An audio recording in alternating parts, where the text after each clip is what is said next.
Nesta aula 27, nós vamos trabalhar com o tópico frasal e as estratégias de desenvolvimento do parágrafo. Otto Moacir Garcia propõe a expressão parágrafo padrão para designar o tipo de parágrafo básico que, sobretudo, na descrição e na argumentação, é constituído de duas e, ocasionalmente, de três partes, assim delimitadas. Uma introdução, representada por um ou dois períodos curtos, na qual se apresenta a ideia núcleo, a ideia principal que será desenvolvida, a que o autor chama de tópico frasal, o desenvolvimento no qual essa ideia núcleo é explicada e uma conclusão menos frequente, mas pode aparecer.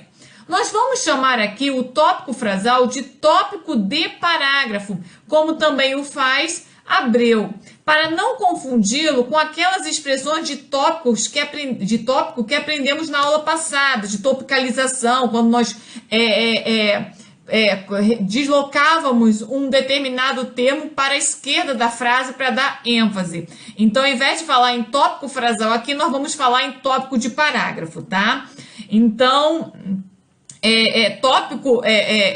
topicalização é o que nós vimos na aula passada, como nós temos aqui no exemplo. As compras já chegaram, ao invés de já chegaram as compras. Aqui nós temos a topicalização. O que nós vamos trabalhar aqui nesta aula de hoje é com o tópico de parágrafo e não mais com a topicalização. Na grande maioria dos textos escritos, o tópico de parágrafo apresenta a ideia núcleo do parágrafo por meio de uma generalização. E o que nós estamos querendo dizer com isso? Estamos querendo dizer que é comum iniciar o parágrafo expressando uma opinião, declarando e definindo algo, e fazendo isso a partir de uma generalização, ou seja, falamos primeiro do geral para depois nos aprofundarmos nas ideias específicas, desenvolvendo-as. Esse comportamento verbal caracteriza o chamado método de raciocínio dedutivo, em que se parte do todo para as partes do geral para o particular. Quando nós estamos falando aqui do tópico de parágrafo, nós estamos falando nas maneiras de se iniciar um texto, ou seja, de como podemos fazer uma introdução, e depois nós vamos ver mais adiante nas maneiras de como nós podemos desenvolver um determinado assunto dentro do texto. Então, nós vamos ver algumas formas de se iniciar o parágrafo. Nós podemos iniciar um texto fazendo por meio de uma declaração inicial, que é o tipo mais comum de se iniciar um parágrafo. Como o próprio nome indica, quer dizer que se começa o parágrafo fazendo uma simples declaração. Então, vemos aqui esse exemplo. Já está provado cientificamente que a incidência de câncer de pulmão é muito maior em pessoas que fumaram durante toda a vida. Então, aqui, a pessoa inicia o texto fazendo uma afirmação para depois, então, desenvolver essa tese de que o câncer de pulmão é muito maior em pessoas que fumaram durante toda a vida. Uma segunda maneira de se iniciar o parágrafo é por meio da alusão histórica, feita no mundo narrado ou na narrativa. Então, o que é alusão histórica? Inicia-se o parágrafo fazendo alusão a fatos fictícios ou reais. Esse recurso desperta sempre a curiosidade e o interesse do leitor. Então, aqui nesse exemplo, se faz alusão a um fato ocorrido na Segunda Guerra Mundial. Então, ao término da Segunda Guerra Mundial, a capital alemã, Berlim, foi dividida em 4 áreas: Estados Unidos, Grã-Bretanha, França e União Soviética passaram a comandar e administrar cada uma dessas regiões. Então, o texto é iniciado por meio de um fato histórico. Uma terceira maneira, então, de iniciar o parágrafo é por meio da definição. É frequentemente um recurso didático. Inicia-se o parágrafo por meio de uma definição. Então, aqui, por exemplo, esse texto é iniciado pela definição do que é a pragmática. A pragmática é o ramo da linguística que analisa a linguagem no contexto da comunicação, preocupando-se com os objetivos da comunicação e estudando os significados linguísticos que se deduzem a partir de um contexto extralinguístico, contexto discursivo, situacional e etc. A partir daí, então, se discorre, se desenvolve melhor esse ramo da linguística. Uma quarta maneira de se iniciar um parágrafo é por meio da divisão das ideias. O que é isso? Apresenta-se o tópico de parágrafo por meio da divisão das ideias a serem desenvolvidas. Essa maneira de se iniciar o parágrafo, por suas características de objetividade e clareza, constitui-se num eficiente método didático de se introduzir um assunto. Então vejam esse exemplo. Há muito que o Natal deixou de ser uma festa religiosa. No seu aspecto positivo, então aqui nós estamos fazendo a divisão de quê? Primeiro nós vamos falar do aspecto positivo e depois do aspecto negativo. Então, no aspecto positivo, virou festa de congraçamento, sobretudo no seio da família. É a data em que todos voltam a comer juntos ao menos um peru e uma rabanada. Agora, no aspecto negativo, é o grande festim do consumo, presidido por esse chato e mercadológico bom velhinho, que seria tolerável num filme de Frank Capra. Então vocês vejam, a partir da divisão de ideias se trabalhou com uma oposição, aspecto positivo e aspecto negativo da festa do Natal. Uma outra maneira de se iniciar o parágrafo é por meio de uma pergunta, por meio de uma interrogação. O parágrafo começa por uma pergunta, constituindo-se o desenvolvimento pela resposta a essa pergunta.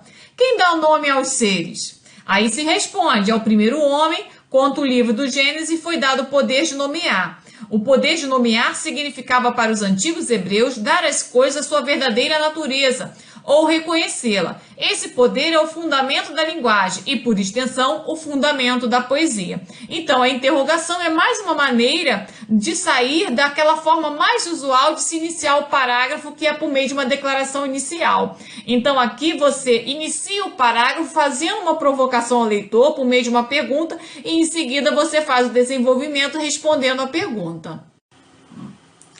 Outra maneira, então, que trazemos aqui para vocês de uma forma de se iniciar o parágrafo então a omissão de dados identificadores. Esse tópico, essa forma de iniciar o parágrafo cria um efeito de suspense, porque se omitem ou se ocultam elementos que irão aparecer no desenvolvimento do parágrafo.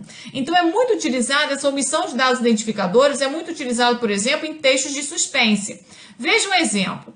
Esta semana surgiu um elemento novo no cenário político brasileiro. Então, até agora, nós não sabemos o que surgiu no cenário político brasileiro. Não se trata de uma nova proposta, é apenas mais uma vergonha para os que dizem que governam em nome do povo.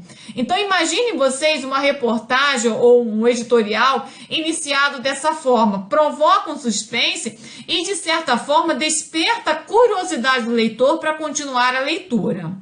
É a omissão, então, de dados identificadores no início do texto. Então, nós vimos 6 maneiras de se fazer uma introdução, de se iniciar um texto.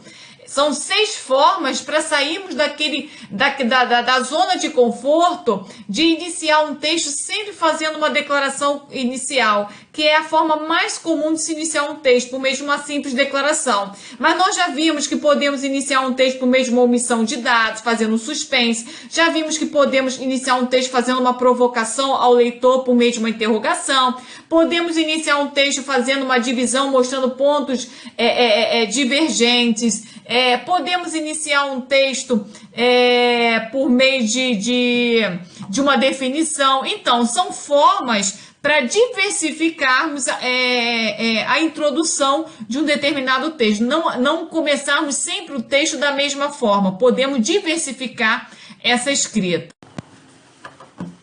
Chegamos ao final dessa primeira parte da aula 27 e temos aqui então nas páginas 227 e 228 uma atividade. Os parágrafos do texto dissertativo a seguir não aparecem em sequência lógica. Reorganize-os numerando-os primeiramente a fim de descobrir a sequência que realiza o desenvolvimento das ideias e a estrutura dissertativa. Introdução, desenvolvimento e conclusão. Então, a ordem do parágrafo vai ser a seguinte ordem, né? Então, esse texto aqui começa pela letra E, lá no finalzinho. Uma das visões mais espetaculares do século passado foi a primeira imagem da Terra feita do espaço. Esse, então, é o primeiro parágrafo. O segundo parágrafo é a letra C. Mantidos os atuais níveis de consumo, estima-se que em 2050, 2/4 da humanidade viverão em regiões espremidas pela falta crônica de recursos hídricos de qualidade. É um dado gravíssimo quando... Esse é o segundo. O terceiro parágrafo está lá na letra A. A água é realmente a substância mais comum na Terra. No entanto, 97% dela estão nos mares, sendo assim própria para o uso agrícola e industrial e para o consumo humano. Outros 2% estão nas calotas polares e assim por diante. O quarto parágrafo está na letra D. O Brasil, dono da maior reserva hídrica do mundo, 13,7% da disponibilidade de água doce do planeta.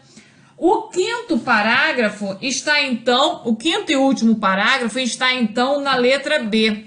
O verdadeiro dilema é conseguir que, com uma população mundial em constante crescimento, os recursos sejam mais bem distribuídos e que sua qualidade seja mantida. A história ensina que o ser humano, depois vocês podem fazer a leitura com calma de todo o texto e verificar a coerência entre as partes. A questão 2 pede o seguinte: agora que você organizou as partes do texto em sequência lógica, como tópico de parágrafo, ou seja, como a introdução é iniciada? Explique. Então, nós já vimos que existem várias maneiras de se iniciar um parágrafo.